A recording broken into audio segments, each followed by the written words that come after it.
Well, cool. We have Sonny from P.O.D joining us today. He's talking about his first book, Son of a Southtown, My Life Between Two Worlds. This is a gritty firsthand telling of his life growing up in San Diego, finding faith, and the rise of P.O.D. Jumping right into it, why was now the perfect time to write a book, and how come now was the point? I think I always wanted to. It's just another extension of just me personally, myself and what I feel, is kind of my calling and my mission in life. But honestly, it was COVID that just gave me the time to do it. I've been doing POD for 33 years, so it's always, it's been a priority. We've been touring around the world making music and completely blessed and lucky to do it. And so, that was the first time we hadn't played shows in for so long. So I just started jotting down some stuff and getting things going and trying to see where it would go. And then I landed a little deal, and it's finally out. I'm super excited. A big theme throughout the book is family. You talk about your mom, your aunts, your uncles, your grandparents, and how they were sort of like the pillars of your life in those early days, and then you extend it to your blended family and your street family. Mhm. What was it about the family that made them such an important part that you wanted to tell their side of the story in the book? I mean, that's everything to me. You know what I mean? That's what I grew up in. It's how you survive where we're from. And lucky for me, my grandfather, I mean, my grandmother came from Italy with my mom, and they tried to give us the best life they could here. And so, it was a struggle, but we were always together. That's what made it worth living. Being together, and then obviously, I write about my street family that was always there since I was a kid. From diapers to the grave. My guys have always been right there. They still are to this day. And I always wanted to have a family of my own. Get married and have kids, and so I have that too, man. I can't complain, man. I'm blessed. Another part of the book is when you're talking about specifically coming from Southtown, San Diego, and that plays a huge part of this book. It's a tourist destination for many people, but for those that have only seen the tourist side, describe the real San Diego and the area specifically feeling in this book. Y- Yeah, man. I mean, I think we're apparently Well, I believe we're America's finest city. You know what I'm saying? But you got to stick to the beach areas if you want to see all the beauty, and stuff like that. Obviously, that's the nice spot. But once you get into normal life, right here in the South, we're a few exits from the border. It's a little different than La Jolla, and Coronado, which are all beautiful places. But I wasn't fortunate to grow up there. I'm right here where, there are gangs and there are drug dealings and a lot of stuff crossing in and out of the border, and so you see a lot of that stuff. It's normal. It's not like we grew up as kids and thought, oh, I'm so poor and I live in the hood, or we didn't feel that way. We just felt like kids growing up, and because we all, we did have each other. We made life what it is. You're talking a lot about and telling some of the stories of your upbringing, your youth, things like that. But one of the things that sort of sticks out is, just all these crazy, stories or crazy events that you had where it was like one bad decision could completely alter the trajectory of your life, and like, going to Chargers games, getting into fights, going to house parties where there's gun shops, that sort of stuff. So does it feel that way that it's like you've seen it firsthand where some people took the wrong path and ended up in jail or Yeah. ended up on. It didn't feel that way when you're growing up. It doesn't feel that way. It's like, but we were also, I thank God we were had a different mindset. We weren't like gangbangers. You know what I mean? Like there, you go to certain areas and stuff, and there's people that are just like, dude, I'm all locked in. There's no conscience whatsoever. My friends weren't like that. We're a SoCal group. 20 minutes away is the beach. We love skating, we love doing a lot of stuff, and those are because there was positive influences in our life too that showed us a different way, and we tried to do those things. But as you get a little bit older, you have a couple friends or then more friends that find it easier to be able to do some dirt and make some money. I mean, who wants to work for a living? You know what I'm saying? It's just those are easy choices, you know. I think, and we were always surrounded by gangs, but I think because there was so many of us, you know, they some people might have just considered us a gang in itself, you know what I mean? But we didn't have to. We our mentality wasn't. We weren't trying to mess with people, hurt people. You know, we wanted to stay out of trouble, but like I said, when you're in this neighborhood, trouble it's going to find you at some point. But you know, as I write in the book, there was always this conviction in my heart, like, you know, I love people, man. I want to see people happy and smile. I don't want to hurt anyone. I don't want to cheat anyone or take anything from anyone. And so, but that's a conscious decision that you have to make. And it was at the end, it was my faith that helped me to love people rather than hate people. And so, you know, and I'm still practicing the same philosophy to this day. uh, all those sort of events and experiences that you had, does that it sort of ties into your faith? Do you think it makes coming from where you are and making that those things making you who you are? Does it make you more relatable to people who might not think about faith or might not think about God or things like that?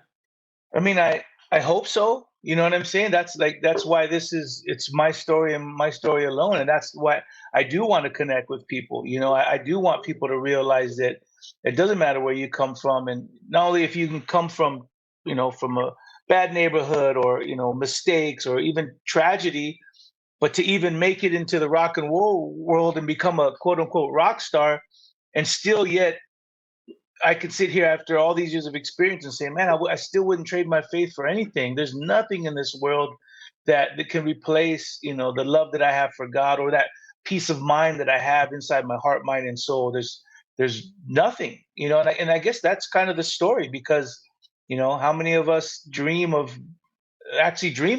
being in my position and they want fame, they want, you know, money, they want all the pleasures of this world, and rock and roll can offer that.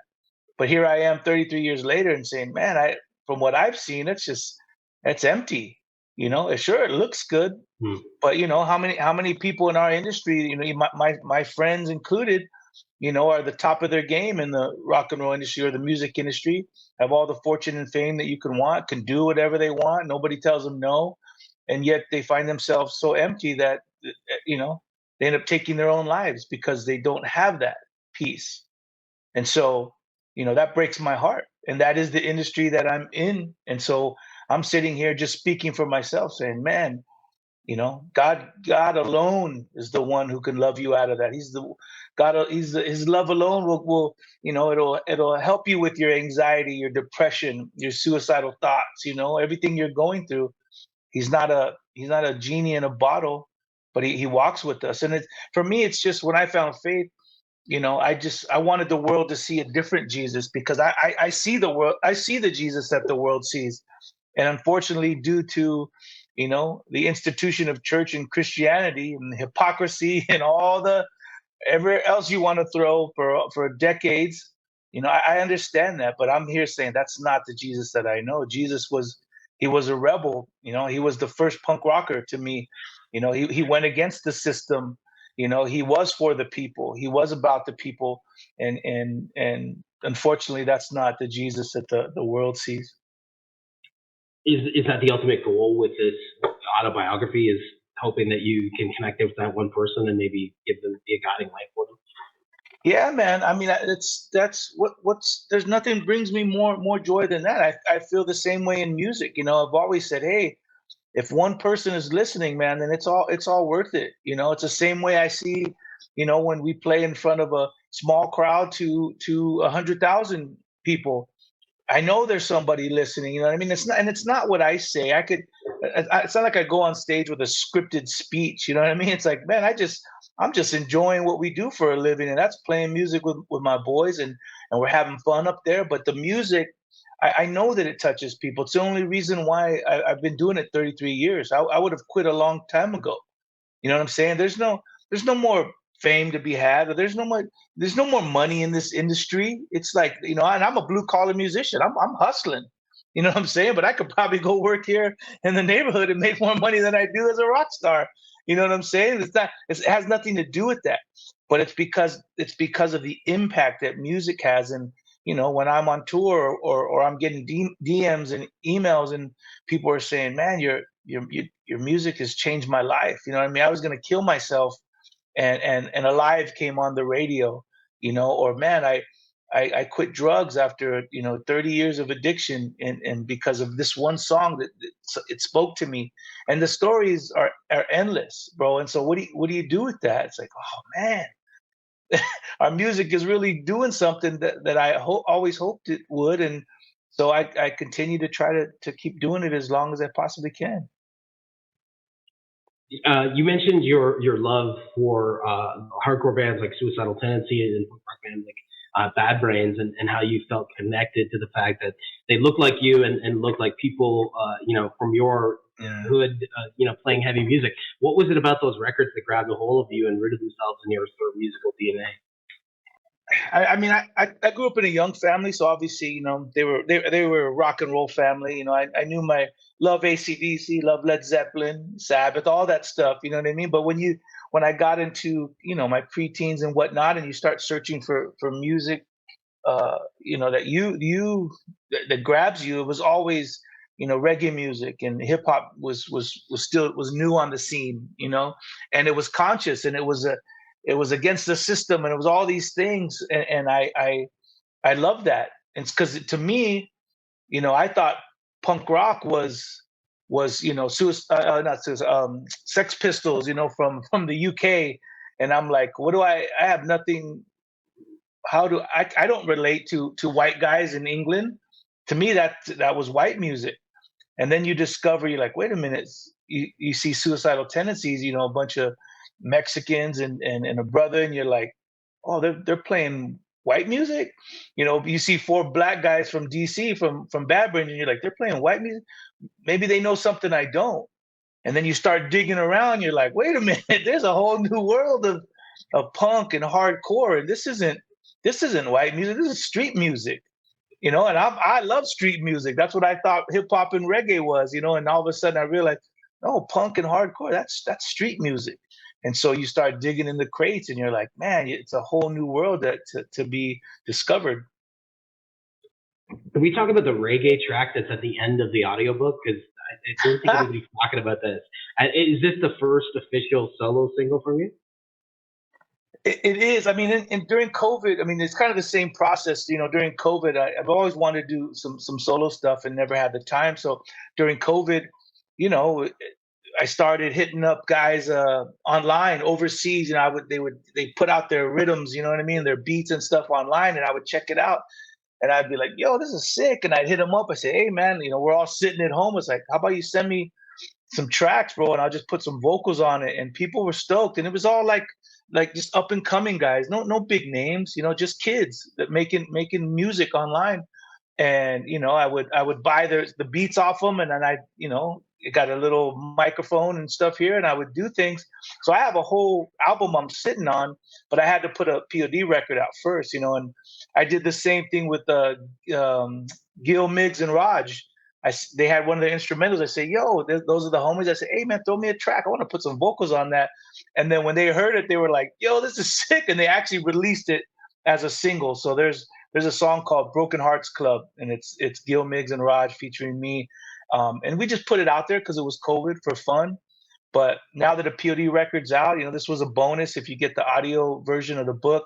I have a song on there that it kind of sums up a lot of what I'm talking about in my book. And so it's kind of like a sneak little track out there. I really hope to release the rest sometime in summer, because yeah, I want to play reggae shows, man. I got the best reggae musicians here in San Diego, and I'm looking to open up for some of the greats out there right now, and so we'll see what happens. The song's just listed as song, so it obviously has a title. But are you going to release that digitally now that the book's out, or? I think once we kind of keep pushing the book and let people kind of search for it, because it's still kind of a mystery. But I have people hitting on Instagram, and they're already taking the track and doing like a little lyric clip, and so it's cool. I like stuff like that. You know what I mean? It Yeah. shows how people appreciate that, and and they're interested in it, and or I have people hitting me up saying, "Dude, that song is tight, and the lyrics are so good." And so yeah, it's more like it's like a pearl in an oyster right now. You know what I'm saying? You got to go dive in for that one. But I think eventually, after the book is done its thing and people have heard it, I'd love to just put it out as a just so people can grab it everywhere and just and get a vibe for it. And I've had reggae shows booked for me and ready to go, but I don't have no content out. I don't have no music, anything. So I just want to get the music out so that I can go and play around San Diego. Maybe jump on some of the homies' tours and do stuff in between P.O.D. I would love to do that, man. It's interesting that you mentioned playing reggae shows because like you're in sort of like a hotbed. You have Cali vibes, you have Cali roots, you have all that Yeah. stuff, and I don't think you would feel out of place, at least with this Oh song. no. Like like you wouldn't feel out of place, and I think there's definitely a movement in the reggae world of this like West Coast reggae sound where you have bands like Elevators, Smash and It, Yeah. Expendables, like all that stuff, Dirty Heads. They're just sort of breaking down the I guess genre lines for what's Yeah. considered reggae. Yeah, most definitely. And I go to all of those festivals. I love every year. I love being a part of it. I love watching all the new bands coming up, or the bands that have been around as well, and just catching the vibe. It's completely different. And yeah, a lot of people doing their own thing. It's not even just roots reggae. I wouldn't even call it roots reggae anymore. It's just they're mixing, stuff from them. Just like me, I feel like my reggae music is more kind of like street reggae. You know what I'm saying? It's like it's still Mhm. got that little vibe to it. It's not like Jamaican roots, but it's a good vibe. It's definitely a South Dago style, and it feels good. It's fun, and I would, man, I'll be on there. I need to be on there. You know what I mean? I've, I've toured so much in metal festivals and all that stuff, and I love it. I'm grateful, but to be able to go from Knot Fest in Sao Paulo, Brazil, to Cali vibes, like, come on, man, that's like I want to do all that stuff, bro. It's so much fun. And one of the interesting things about those festivals is they do put up like one year they had Wu Tang, that next year they had Ice Yeah. Cube, and they like Yellow Wolf was on there, so it's like you're not out of place, and I don't even think POD would be out of place. Oh no, dude, I've been saying that forever. Let POD play. We don't have to play our heaviest of stuff, and all our music is not heavy. I saw 311 one year there in Long Beach, and yeah, I've seen Wu Tang and all those guys. They're trying to mix it up, but even in between, when they, the reggae bands, and they'll play Nirvana, or they'll play rock and roll, and everybody's little pits are start getting going, and people are having fun. It's not just like reggae only, everybody's having a good time. And so I feel like if they put someone like POD on a Cali Fest, or Vibes, Cali Vibes, all that stuff, I think people would love it. You know what I mean? We don't have to play our heaviest of stuff. We'll just blend right in, with just some good old rock and roll. We have plenty of reggae tracks, that we can break down, and we can fit in real nice. And I think it would go over cool. And I think your audience is eclectic enough. Like if you were to go out into the parking lot before a POD show, I think you'd hear like people hanging Most out listening to definitely. Slipknot or a Sublime Yeah. track. Most definitely, man. I mean, we've that's who we are. We've been reggae fans for life, hip hop heads. We love all these music, and we've always tried to mash that into a sound that we believe that we're pioneers of here in San Diego. And so now that we're out, in the mainstream and stuff, we've introduced the fact that we can blend this stuff. Before it wasn't so common. Nowadays they're blending everything. You have metal mixed with country. Nowadays, and so all these different musics are fusing together. You're about to wrap up your book tour in support of Son of Southtown. One of the things that I thought was really cool with this book tour was that each and every date was totally free for fans to come and speak and promote the book. Yeah, I worked it out so that at least 99% of the spots I did, I worked it out where they we can give away the books, and then people would come. I've spoke at churches, bro. We've done rock shows, we've done bars, wherever you could you want to come out. People were coming out, lining up, getting a free book, getting able to say hello and sign it and stuff like that. And it's just a way for me to connect, man. Again, it's those one-on-one. moments that mean the world. You can. I'm grateful when they say, "Man, your band rocks." I'm grateful for that, and but again, it's when do your music changed my life, and this happened and this happened. It's like this is the human connection, that comes from music and what POD does, and so I love it. And like I said, I just want people, not to just have the book. I don't want them to just have a signed book.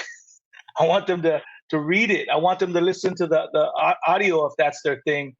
And so far, that it sounds like that's what people are doing. I'm getting people that are hitting me up saying, "Bro, I've never read a book so fast," or I couldn't put it down, and because that's how I wrote it. It's like a conversation. It's a simple read. It's a fast forward book into my life, and so I hope everybody grabs it and checks it out. Circling back to P.O.D, you guys just announced yesterday that you're hitting the road with Caesar, Mammoth, WVH, and Nonpoint, which is an incredible tour. That's going to be all heavy hitters. Like that's got to be one of the best, most stacked lineups that I've seen for a tour in a while. Nice, bro. Thank you, man. Yeah, too bad it's only like in May, because man, I love all those guys, and it's so much fun touring with them. But we're staying busy. I go to Florida this week for one last book promo, and then as soon as I get home in 2 days, I head over to Europe for a month with Godsmack and Drowning Pool, and we'll do all of Europe and the UK, and then I come back, and then we'll jump right into. I'm gonna try to do a few more books things, and then we jump into that tour, and then we got the flyouts, for all the festivals and stuff like that, and South America's hitting us up. So I'm grateful, bro. We're staying busy. The album's not even a year old yet. We just dropped the second single, and so we're right in the thick of it right now.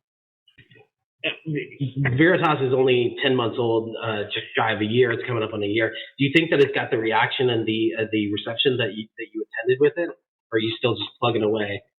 No, 100%, man. I mean, we're obviously touring is a crazy game right now. Ever since COVID, it's really hard to tour. It's changing. So we're trying to be selective in all the stuff we're doing. Last year, yeah, we toured the U.S. We went over to Europe. We did South America. We stayed busy all last year, and the same today. And some people are saying this could be our best record ever, or even since our big record, Satellite. So people are vibing. I think it's more relevant. It doesn't sound.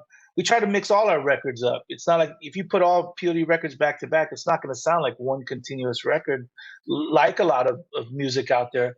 We write it for the moment and for the season, and we still love making music. We're still hungry. We're still fired up, and so I think this record is definitely one of my favorite top 3 records that P.O.D has ever done. I don't think you guys get enough credit though for your influence on the hard rock scene. Like, there's bands out there like Skillet, Islander, Yeah. Thousand Foot Crutch, all those bands that I don't think would have broken through in the same way had you not broken that glass ceiling for what could be perceived as Christian rock or even face-to-face rocks in general. Yeah, for sure, bro. You know what, man? We made a conscious decision. We never called ourselves Christian this or Christian that. We're just a rock band. We play music, and I think because we've been so open to be universal and go out there. Sometimes if you don't play the game, you're not going to be received as this or that. You know what I mean? But I know that, and it's not even those bands that have the same faith. I mean, bro, we've been around before most of the bands that are hitting right now. You know what I mean? We were already out, and then people came and said, "Oh, once Rage Against the Machine got big, it's like, oh, you guys sound like Rage Against the Machine." It's like, cool, man, we love that band. Hey, oh, Limp Bizkit's hitting. Oh, you guys sound like Limp Bizkit. Oh, cool, man, we love those guys. But it's like we've been doing this forever. But I think a lot of times too, we're in an industry that it's sex, drugs, and rock and roll. It's fun. They want to entertain. I never set out to entertain anybody, and because I am so open about my faith, that's offensive to a lot of people. And sometimes it's okay when it comes from a band like Skillet or other bands because it seems very, maybe it's a little bit more easy to swallow or to receive. But you see guys from the hood, guys that aren't going to sit back. We're not choir boys. We're not going to sit around and you're not going to be too hard for us. You're not going to intimidate us, stuff like that. And so when we come up and they know that we have faith, it's a little like intimidating, and or they don't want to be pushed into whatever. And so, but all we could do is be who we are, man. I can't complain. We're here 33 years later, still touring around the world, and if that means we got to keep hustling for another 33 years, and then we'll do it. As long as I'm with my guys, we're having fun doing it. It's okay by me. Everybody has a tendency to like label things and want to box it in to a certain extent. But you see in the world, especially in rock and metal, where there's bands that glorify partying and excessive lifestyles and things like that. But when it comes to having a positive message, there's a core group of fans out there that seem to want to try and tear it down or poke holes in it. Yeah, for sure, man. And see, that's foreign to me because I grew up on reggae music. It's like the most positive music ever, or I grew up on, the Santanas of the world that always had something positive to say. But I get it. I mean, this is sex, drugs, and rock and roll and metal, and people want, they want their meat and potatoes. You know what I mean? But it's like, hey, man, I like this music too, but I want to write something that inspires people. I want to write something that uplifts people. And so we try to be as universal as possible. But the truth is people know I'm a Christian. People know that I believe in Jesus. And my scripture says, Jesus says himself that if the world hates you, he says, don't trip because they hated me first. So I get that. The name Jesus is offensive. That's it. And if people don't recognize it, they're not seeing to pass the veil, because I could sit up here and I could talk about, bro, nowadays you could talk about every most disgusting thing that you could think of. It's cool. You can talk about how high you get. I mean, and I'm not even talking herb. I'm talking about, you could talk about smoking crack and people will applaud you. You know what I mean? You could talk about the devil. You could talk about Buddha. You could talk about Krishna. You could talk about anything you want. And everybody's like, cool, well, live and let live. You have the right to do that. The moment I say, hey, man, I believe in Jesus. Don't preach to me, man. Don't tell me. And maybe that's just because of the bad rep that, that Jesus gets because of the institution of church and Christianity. So for me, it's like, I get it. I get all that stuff, but I'm always here to say, dude, that's not Jesus though, man. You can't hang that on him because people suck. You know what I mean? That's what it is. I suck, dude, and I'm not always the best representative either. But I'm telling you, Jesus is cool, man, and God loves you so much.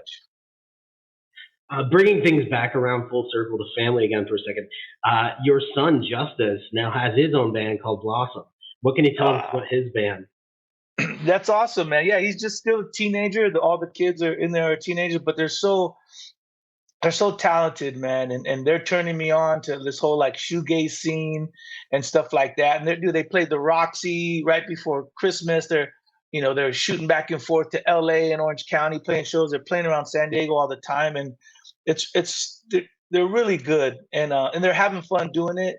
They're figuring it all out. They're trying to get some decent recordings, and I try to keep my hands off as much as possible. And just let them let them figure it out and do their thing. But I love watching them play. I love watching him play, and so it's something that he's doing. He's a great little drummer, and he wants to start trying vocals and stuff like that. So I'm letting him explore that whole world. But he's actually for his senior project at school, he's actually going with us to Europe, and he'll be drum teching for P.O.D.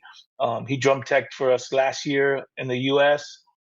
Went over to Europe and did all the festivals with us. So he's been touring with us for a long time, and homeschooled on the road, and he's got a lot of experience under his belt. So knowing what you went through and how tough this business can be, how do you guide your son through the shark-infested waters of the music business without sort of being a helicopter parent? I sent him to college, bro. He's he's going to college, bro. Hey, man, I didn't get to go to college. Sent my two girls to college. They all got their degrees. They're all doing great.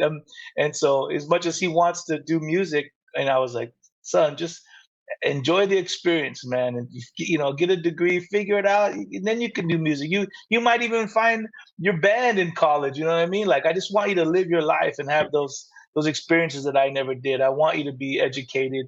And so, yeah, he's applied to a bunch of colleges. He's been accepted. He just has to decide where he wants to go.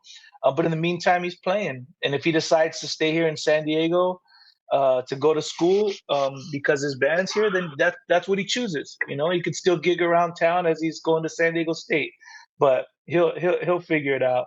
If anything, yeah, I won't. I'll step in when I need to be stepped in because this this this Hollywood game, this rock and roll industry, they're not out here to help you win. They just want to chew you up and spit you out. And so closing this out, what's next for you and for P.O.D on the horizon? More touring, obviously. Do you have a timeline for the reggae project? I mean, I'm shooting for at least by summertime because I would love to play shows in between all the POD stuff. And we're going to be busy all year long with POD, but in between time, I'll be pumping my book. I have my charity, the Sonny Sandoval's Youth of the Nation Foundation. I'm on the board here at the YMCA in my hood that I grew up in, and so I'm always doing stuff. To help out my community and to be a part of my community because I want to see these kids have a chance and do well. So yeah, man, I'm learning as I go, and I'm trying to raise a lot of money for my charity. It's going to take millions of dollars to get my own building, but my goal is to have it serves like the YMCA, but is deals with art and music, and I want to have a recording studio and a performance room and music rooms where kids can learn every single instrument, you know, and just have a safe place to go instead of having to hang on the streets and get in trouble. So I'm trying to figure out the grant world and all how to get money, all that stuff, so that we can have that right here in my neighborhood. Is that completely 180 from where you are, trying to jump through like the political red tape in terms of like grants, bursaries, and Oh politicians to make yeah. it? Bro, I don't know what I'm doing. I think that's why I joined the YMCA board to just kind of piggyback off them and learn. But it's still so much, like you said, red tape. And I wish that I had millions of dollars that I can pour in myself, but I don't. I'm a blue collar musician. Hopefully, I'll be able. People will see the vision and they'll want to help me out. But that's the long term goal. You know, in the meantime, we've been supplying art supplies and music equipment to kid studios, youth detention centers, schools. We've been supplying everything and anything, helping out any nonprofit and charity that has to do with young people. You know, we've been supporting them, and so everything that comes in, it's not much. You know, it goes right back out into our community in this world over here. And so I'm learning. So if there's anybody out there that wants to cares about the kids in my neighborhood, then hit me up. That's one of the coolest things that I thought you do is give back to the community. I saw what happened at Christmas time there. I really thought that was special and something that you're giving back to. And same thing with the youth. I don't think there's very many people that are advocating for youth in detention facilities and things Yeah. like that. Probably the only person out there that I can think of is really Jellywood Uh, giving back to youth detention.